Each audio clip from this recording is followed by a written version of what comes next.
Now, I do want to start with this premise. People have a right to break up with you. You're not a victim when someone decides that they don't want to be with you. You really need to accept the reality of the situation, that they may not come back. You need to let go of the fantasy. Now, I do understand for some people it's very hard to let go, and a lot of this is rooted in their attachment, because the way that we attach ourselves to people plays a really big role in how we process breakups. In Dr. Phil's words, you can't change what you don't acknowledge, and you need to go through those feelings. You need to process it. Don't try to skip over the healing. You need to... Welcome to Mayc, she be going hard hitting, cleaning videos, and she speaking autism. We all know that it ain't what you see, but I know one thing, you should take it from me. It's in the Mayc, Mayc. Hey everyone, welcome back to my channel. If you're new, my name is Mayc, and as you can tell by the title of this video, we're going to be discussing breakups. Now, this is actually a podcast episode, so if you're not able to head over to my podcast and listen, I thought I would do a video for you. That way you can hear what I had to say over there. So let's get into this topic. Now, breakups are very, very hard. They're very painful, especially if you did not want it, if you wanted to work things out and you really wanted to fight for what you wanted, but ultimately it didn't work out. Now, I do want to start with this premise. People have a right to break up with you. You're not a victim when someone decides that they don't want to be with you and they want to break up. Now, I know that that might be hard for a lot of us, especially if we've invested time and we still love them. It's very hard to accept that they want to leave. But ultimately, they have that right, okay? So I did write down some things that I wanted to share on how I was able to get over my breakups in the past that were very, very painful for me. And I really, really hurt. Now, like I said, I'm not a victim, but I do have feelings. I did care. I did love them. But ultimately, things just don't work out. So the first thing that I have here is that you really need to grieve the loss of that person. Even though they're still alive, they're still here with us, they're not. Now, unless you decide that you want to remain friends with them, then they'll still be in your life. You'll still be able to talk to them. So you really won't have to grieve anything because you will still have access to them and they will still be in your life. But for some people who decide that they don't want to be friends and that they're done, you really need to grieve that, and you need to go through those feelings. You need to process it. Don't try to skip over the healing. You need to work through those feelings. Allow yourself to cry. Allow yourself to feel that loss. And this is where a lot of people decide that they may want to block, and that's because they do that to protect their feelings and their emotions. I don't think people block and delete in malicious ways. I think that people do it to protect their emotions and how they're feeling. They may not want to see you with another girl or another guy. And so that's why they may do it. So the next thing is that you really need to accept the reality of the situation, that they may not come back. You need to let go of the fantasy. You need to let go of the things that you may have talked about, such as maybe building a future together, maybe having a family, hanging out.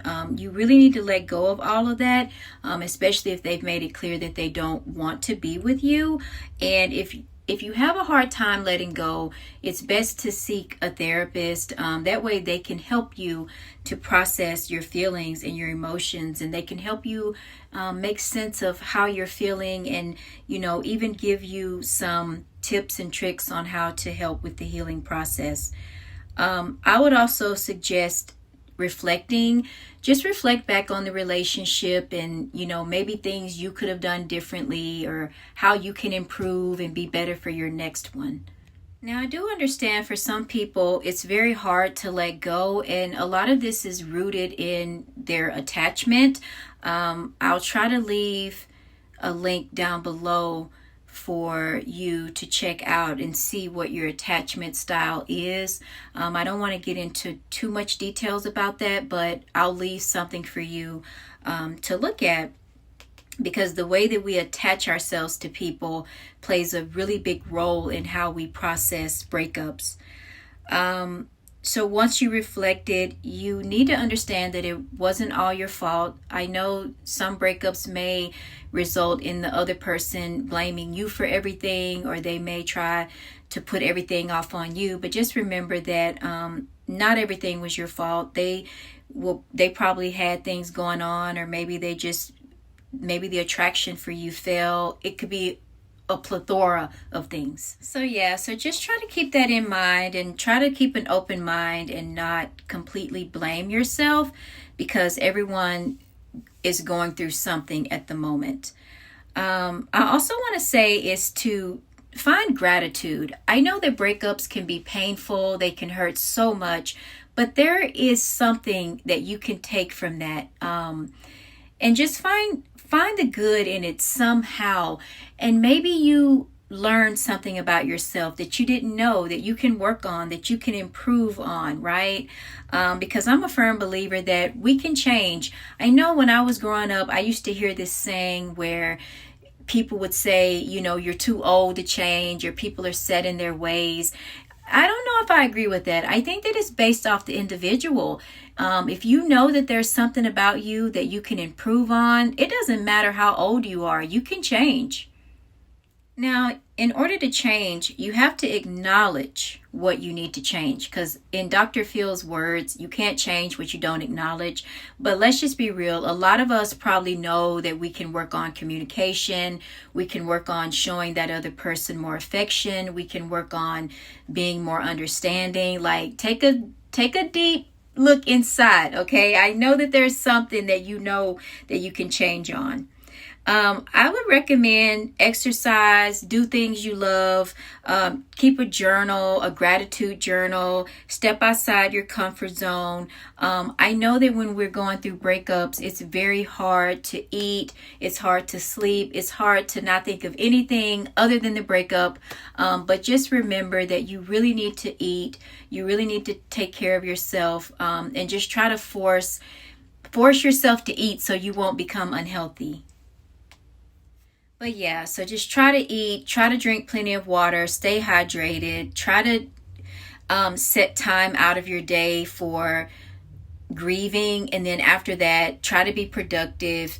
But just listen to your body. Like, if you feel like you need to cry, if you feel like you need to process some emotions that may come up, I would recommend doing that. Don't suppress your emotions. Don't keep them inside. I know for me, I'll have a good old cry, and then after that, I'll feel better, and then I'll have another cry, and then I'll feel better. So that's just all a part of me, processing the emotions, processing the pain, processing the hurt. And I would recommend that you do that as well, because it's definitely helpful throughout your process. And so just remember that you're not alone. A lot of people go through breakups. Like I said, they're very painful. They hurt so much, but you can get through it.